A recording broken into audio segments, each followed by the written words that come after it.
ስብሰባው የፌደራል መንግስት አሁንም ለሰላማዊና ለሐሳብ ፖለቲካ ውይይት ዝግጁ መሆኑን ያስታወሰበትም ጭምር ነበር። በተለይም ከፕሪቶሪያው ሰላም ስምምነት ጋር በተያያዘ ስምምነቱ ምንድነው ምንስ አይደለም የሚለው ጉዳይ ማብራሪያ ተሰጥቶበታል። ኤርሚያስ በጋሻው ይህንንና ሌሎችንም በአገሪቱ ሰላምና ጸጥታ ጉዳዮች ዙሪያ የተነሱ ሐሳቦችን አካቶ የሚከተለውን ዝርዝር አዘጋጅቷል።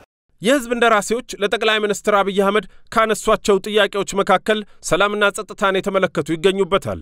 በአማራ ክልልና በኦሮሚያ የተወሰኑ አካባቢዎች የትጥቅ ትግል ላይ ከሚገኙ አካላት ጋር በሰላማዊ መንገድ ተነጋግሮ የመፍታት ጉዳይ ነበር አንደኛው።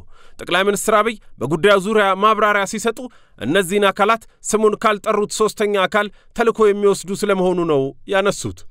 የኢትዮጵያን እድገት እና በሁለት እግር መቆም የማይፈልጉ ሀገራት በጦርነት ሊያሸንፉን እንደማይችሉ ያቁታል። ባዳዎቹ በደንብ ያቁታል። ለምን?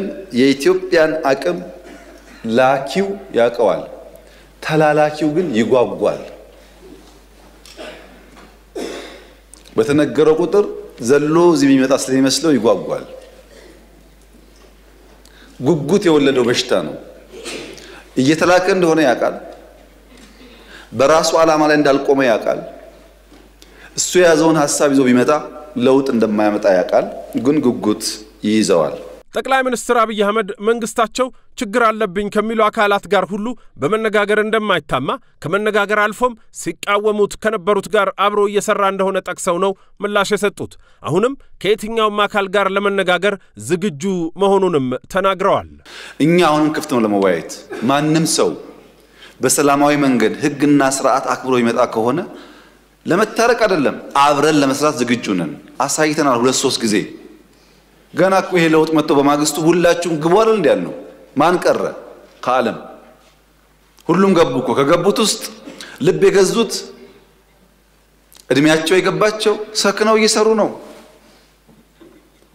ማርጀታቸውን ያላወቁና ጊዜ እንዳለፈባቸው ያልተገነዘቡስ ወደ ለመሩት ሄደዋል።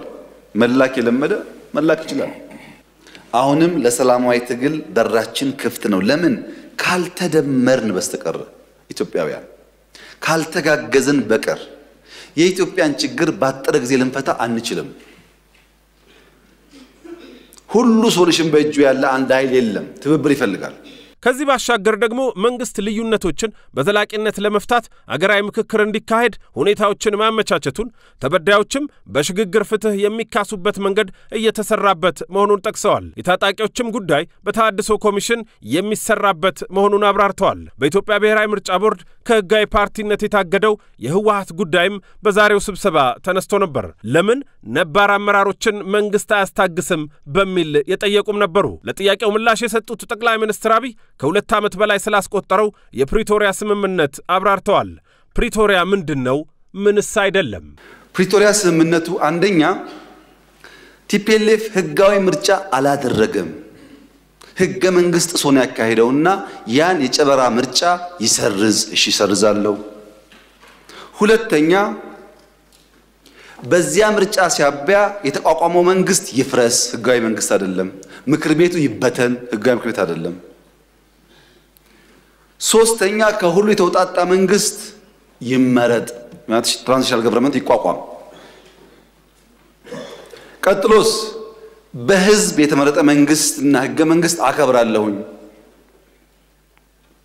እዚህ ያለው ጠቅላይ ሚኒስትር ነው ተመርጧል። እዛ ያለው ፕሬዝዳንት ግን ይወርዳል ነው ስምምነቱ። የታጠቀስ በዲዲአር ይፈታል ትጥቅም እንጂ መሳሪያ መደበቅ አልተስማማንም። ማሰልጠን ማስመረቅ አልተስማማንም። ስምምነቱ የታጠቀው ያስረክባል ነው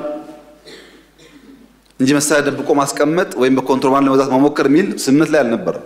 መንግስት በሚመለከት ስምምነቱ ከሁሉ ፓርቲዎች ይውጣጣ ነው። እኛ ምን አለ አንፈልግም፣ ብልጽግና አይፈልግም። ግድ የለም እናንተ የሚመቻቸው ምረጡዋል። የሚመቸን ጌታቸው ነው አሉ። ጌታቸው ፕሬዝዳንት ሆነ። ጌታቸው በፍጹም አንፈልግም ብሎ አባረሩና የሚመቸን ታደሰ ነው አሉ። ታደሰ ተመረጠ። አሁን ደግሞ ታደሰ ሲባረር እንጠብቃለን። እኛ ሰው አልመረጥንም፣ መራጭ እነሱ ናቸው። መርጠው የማይስማማቸው አሁን ላይ ለትግራይ ክልል የሚላከው በጀት በሙሉ ለወታደር እየዋለ ነው በሚል የወቀሱት ጠቅላይ ሚኒስትር አብይ መንግስታቸው በትግራይ ዳግም ጦርነት ማድረግ እንደማይፈልግ ተናግረዋል። የትግራይ እናቶች ጦርነት ታክቷቸዋል በማለትም ተከታዩን ጥሪ አቅርበዋል። የኛ ፍላጎት ትግራይ ክልል ተጨማሪ ውጊያ አያስፈልግም። ዓላማ የለውም። ትግራይ የሚደረግ ውጊያ ዓላማ የለው ውጊያ ደግሞ የተሳካ ይሁን ያልተሳካ ማረጋገጫ የለውም። የሆነ ግብ ለማሳካት ካልሆነ በስተቀር ዝም ብሎ ሰው ህይወቱን አይከፍልም። ጥቅም የለውም ትግራይ የሚደረግ ውጊያ እና ሰላም ያስፈልጋል። የጥይት ድምጽ ሞት አያስፈልግም። እኛ እንደው ከአማጺ ጋር መነጋገር ልምዱ አለን።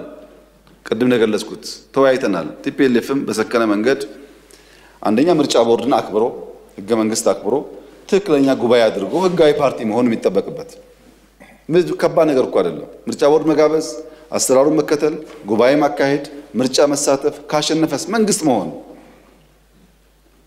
ግን ለመወዳደር ለምርጫ ዝግጁ ካልተኮነ አስቸጋሪ ይሆናልና በዚያ ሳይድ ያለኝ ምክርኔ ውጊያ ይበቃናል፣ አያስፈልገንም።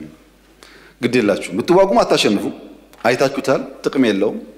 ግን ውጊያ ያስፈልገን፣ ተባብረን አገርና አልማ ነው። ለምን ጉልበት ይዞ ያልወጣውን ተራራ ከዘራ ይዞ አይወጣውም ይባላል። በትግራይና በአማራ ክልል ይገባኛል ጥያቄ ያለባቸው አካባቢዎች በሌሎች ክልሎች ካሉ የይገባኛል ጥያቄዎች ተለይተው መታየት እንደሌለባቸው ያነሱት ጠቅላይ ሚኒስትር አብይ በተደጋጋሚ የተገለጸውን በህዝበ ውሳኔ መልስ ያገኛል የሚለውን አቋምም ዛሬም አንጸባርቀዋል።